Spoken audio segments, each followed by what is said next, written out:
దాన్ని ఎంత బోగత ఇచ్చిందో గెలిపితే అంత చెడు ఫలితాన్ని ఇస్తుంది. ఈ బుక్ ఇప్పుడు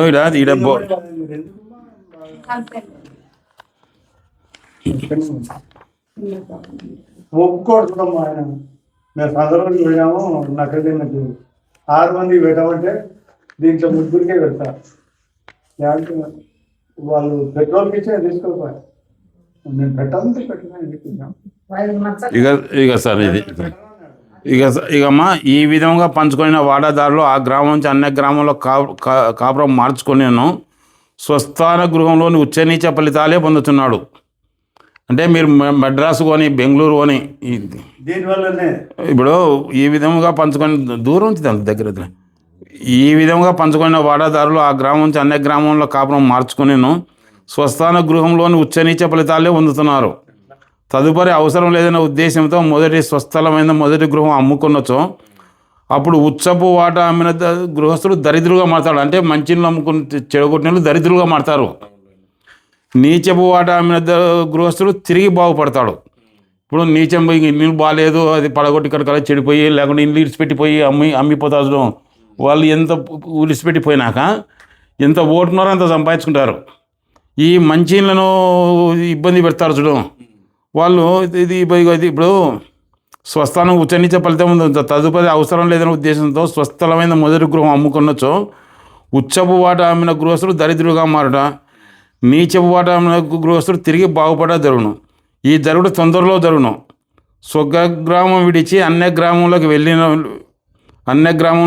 వెళ్ళుటలో శాస్త్ర ప్రకారం మొదటి నివాసమునకు తూర్పు ఉత్తర ఈశాన్య దిశలో గ్రామంలోకి వెళ్ళుట జరిగినను అందు శాస్త్ర ప్రకారమైన గృహం నిర్మించుకున్నాను. మీరు ఎంత అందంగా కట్టుకున్నా ఎక్కడైనా కానీ మద్రాసుగా జన్మ ఉచ్చమైన మొదటి ఇంటి ఎందలి ఉచ్చమును తన కింద ఉంచుకున్నప్పుడు పొందు సత్ఫలితాలు దాన్ని అమ్మిన తర్వాత పొందగలడు. ఇది జన్మ ఉచ్చం మీకు. దీన్ని మీ కింద ఉన్న నాళ్ళు మీకు కానీ మీ పిల్లలకు కానీ ఎవ్వరికి ఎదురు లేదు.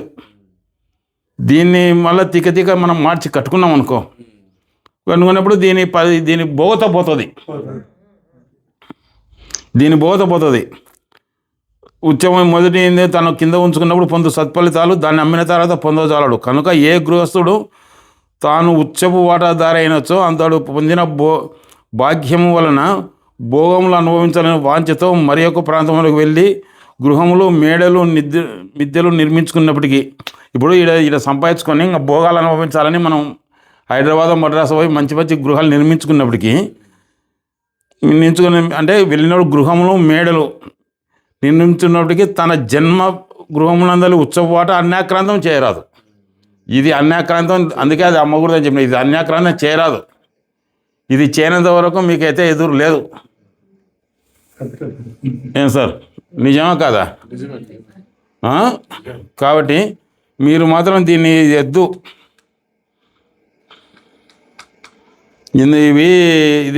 ఇది శ్రీ ముద్రగడ రామారావు గారు రాసినారు. దీన్ని ఏం జరుగుతుందంటే, ఇవల్ల నువ్వు ఎట్లా చెప్తావు చౌదరి అని మీరు అనొచ్చు. నేను ఒక చిన్న లాజిక్ చెప్తాను. పూర్వము ఇది ఒక్కటి చదివినాక చెప్తాను మీకు. పని చేస్తాను, ఉండండి.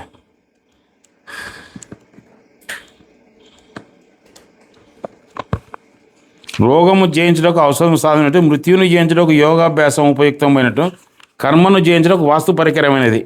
ఇంట గెలిచి రచ్చ గెలవనాలను అనుసరించి ఇంట పుష్టి లేక కండపుష్టి రాదని లోకోపటి సరైన గృహము నిర్మించుకున్న బలము జయము కలిగినట్టు తెలియచున్నది. మరియు ప్రతి మనుషులకు మిక్కిలి ఆవేదన కలిగినప్పుడల్లా కొంప కూలిపోవును, దిక్కుమాల కొంపనియు, గొప్ప ఆపద సంబంధించిన గొప్ప కొంప తీసినదిరా, కొంప ముంచిన అంటగలదు. ఏదైనా ప్రతి మనుషునికి మిక్కిలి ఆవేదనప్పుడు కొంప ఇటు పోయారా, కొంప పోయారా అంటారు. ఒక ఆడపిల్లను ఒక ఇంటికి ఇస్తే ఈయనమ్మ ఆ కొంపకి ఇచ్చిన నా పిల్ల ఏడుస్తుందిరా అంటాడు. కట్నం వాడికి ఇచ్చే పిల్ల నీకు ఇచ్చే కొంప ఏం చేసింది? కాబట్టి అది లిగాడి కొంపలు రా, ఈయనమ్మ కొంపలేస్తారని అంటారు. రే వాళ్ళ ఇంటితనం మంచిదిరా, వాళ్ళు చాలా మంచి రావాళ్ళు. ఆ ఇంటికి అడిగితే పోగొడుతుందిరా. వాళ్ళు కష్టపడి వాళ్ళు సంపాదించి వాళ్ళు పెడితే ఇంటితనం మంచిదని ఇంటికి పోగొడతారు. అట్లా ఎప్పుడూ ఉచ్చరింపని మాటలు గొప్ప ఆపద కలిగినప్పుడు గృహమే చేసినట్టుగా భావించి తమకు తెలియకుండానే సర్వసామాన్యంగా ఇటు మాటలను గురించి దీర్ఘంగా ఆలోచించడం, మనుషుని కర్మరూపంలో వర్తించుతున్నదనియో తదనుగా సృష్టి ఎందుకు మనిషి వల్లనే మనిషి గృహం వల్లనే గృహం లేకపోవటయో అందువల్ల మనుషులకు ఇంటికి ఎక్కువ సంబంధం ఉన్నట్టు తేడాపడుతున్నది. అంటే భూమి మీద మనిషి వల్లనే మనిషి లేడు, ఇండ్లు వల్లనే ఇండ్లు లేదు, మనిషికి ఇంటికి ఎక్కువ సంబంధం అనేది తేడాపడుతుంది. దీనికి సరిపోనట్టే ఇల్లాలి ముఖం వీధి గుమ్మం అని చెప్పిన లోకోక్తి గలదు. అంటే నేను సౌకర్యం చూస్తే చెప్పాలా, ఇల్లాలి ముఖం వీధి గుమ్మం చెప్పిన లోకోక్తి అనగా వాస్తు శాస్త్రం వల్ల వీధి గుమ్మం చూసినంత మాత్రం చేతనే ఆ ఇల్లాలు సంతానవతియో లేక వందేయో సౌభాగ్యవతియో కాదో శుచివంతురాలో కాదో సుగుణవతియో కాదో మొదలగు విషయాలు తెలుసుననియో దశ కుదిరిన వాడకం బట్టి గృహ నిర్మాణం చేసేలకు దిశలు 8 శాస్త్ర ప్రకారం కుదరాల. ఇది సార్ ఇది. అంటే మేము ఏం చెప్తామంటే నేను బండి మీద పోతుంటే చెప్పాలా, ఇప్పుడు నేను బండి మీద పోతుంటే చెప్పాలా ఆ ఇంట్లో ఏం జరుగుతుంది అనేది. మీ ఇంట్లోకి వచ్చి మీకు ఏమైంది, ఎక్కడ ఏం చేస్తున్నారు, మీరు పిల్లలు ఎంతమంది వెళ్ళి చెప్పేది కాదు. కాబట్టి ఇది సార్ శాస్త్రం. ఇది ఎందుకంటే దీంట్లో కూడా ఇంకోటి మహాపూర్వం భారతాన్ని తీసుకుంటే కూడా ఇవి ఎట్లుంటాయంటే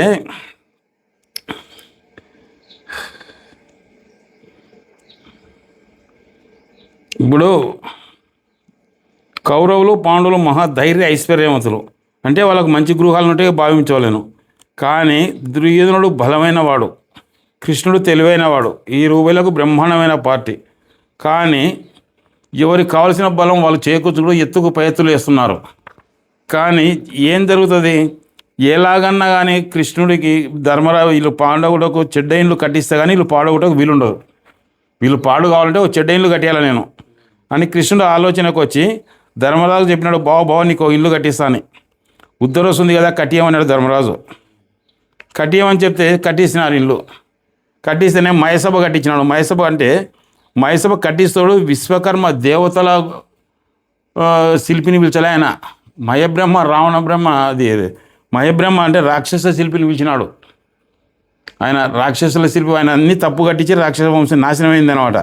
అట్టనే ఈయన ఏం చేసినాడు, మయుని పిలిపించినాడు. పిలిపించి కౌరవులు నాశనం అయ్యేటట్టు ఇల్లు కట్టంటే మయసభ పెట్టి నట్టిండ్లు గుంత పెట్టినాడు.